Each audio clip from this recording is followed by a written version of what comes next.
Newcastle come from 3-1 down to win by 4-3. Before we get to some of the big talking points from the game, how great was this game, Jim? Absolutely was. Listen, I thought once West Ham went 3-1 up, that game was done and dusted. I just felt that late goal and the controversy around it late in the second half, in the first half, excuse me, maybe took a little bit of wind out of the sails out of Newcastle United. And then West Ham build on that early in the second half. But then once you get that goal, I know we get to it, this is when St. James's Park is at its absolute best. When they just sense that something big is about to happen. When the team is behind and all of a sudden momentum changes. That's when the St. James's Park crowd is at its best. And it was telling. And to be fair, the players responded. I said during the highlight that Harvey Barnes has been a big miss during the season when in his times of injury. And you see exactly why. Coming off that left-hand side with pace, he just gives a different look to Newcastle United. And two incredible goals to snatch all 3 points. Let's get to the penalty, shall we? Before we do, our colleague, friend, Craig Burley, tweeting about it. That's Craig smiling. Getting your body in between an opposing player and the ball has been going on since day dot. Last time I checked, you are not allowed to kick the aforementioned player, or you could just say, what was I supposed to do? Frank, what do you think? Do you agree with Craig or do you agree with the boys here in the studio?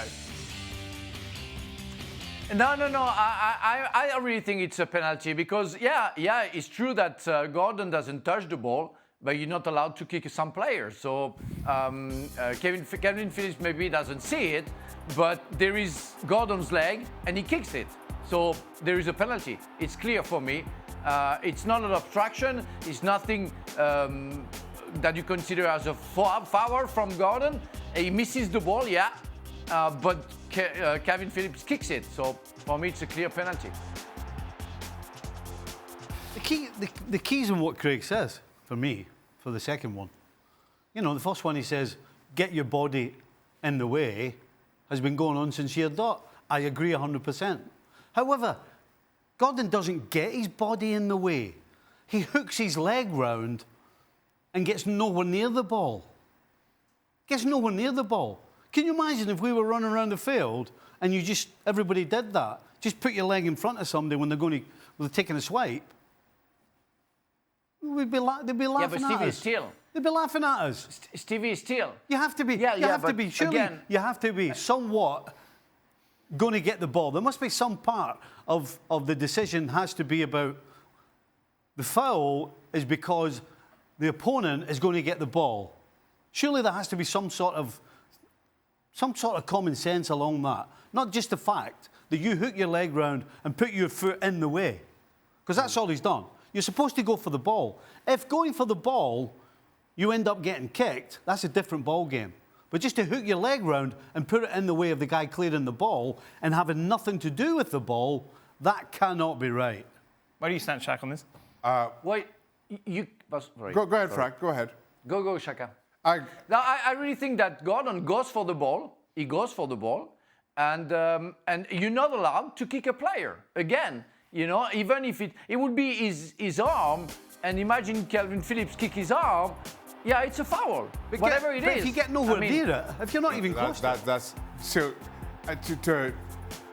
I agree with Frank in that Gordon goes for the ball, but he misses it. And once he does...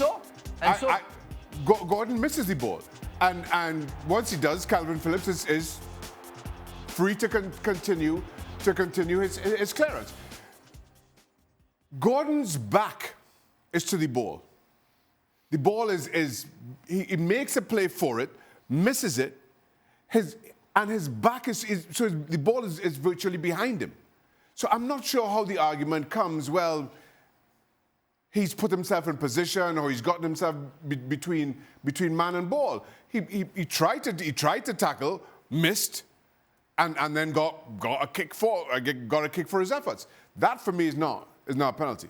Last words of this week, because we're going around in circles here, Frank.